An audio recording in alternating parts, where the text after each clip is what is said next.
منو دیگه تو پارتا جا نمیدن. چرا جات ندادن؟ چون گفت بچه خوشگلم. چه ربطی داره؟ نه خیلی مدیرشون گفت باعث حواس پرتی میشم. بچه خوشگل به خاطر بیادبیت گفتن نه. من خیلی با ادبم. آره تو که خیلی. با من بحث نکن. ببین من دوست داری خیلی پر رو میشی. میخوام برم اونجا. آره بری که خبر بیارن تو غذای پیشیا توف کردی، مسخرهشون کردی، به سگشون توهین کردی. نه خیر.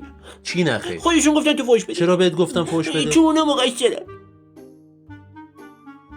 بیشی گوشتالو بیاد پایین جرت میدم ها. آخه میخوایی ما به تو چی کردن؟ خفه چه پیداشتن دنگایی که من خیر بخنده تو نخیر. به من چه؟ بینش کن این باماش خری نه بابا. به مرگ تو به بابای من فوش میدی تو غذا توف کردم. معلومه تو اوضاعت خیلی خیده ممنون دست شما دارم نه اینم بو میده تو اونجا کاری دیگه کردم. نمیخوام دلمو شکستی. من که معذرت خواهی کردم قبول کن منوس. نه عمرن. من که نمیدونستم اونا من مقصرن. از توی خر دفاع کردم.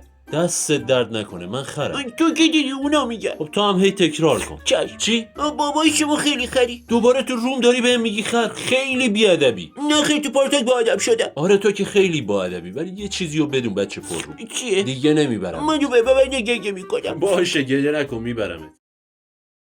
ممنون میشم اگر با لایک و سابسکرایب ازم حمایت کنی.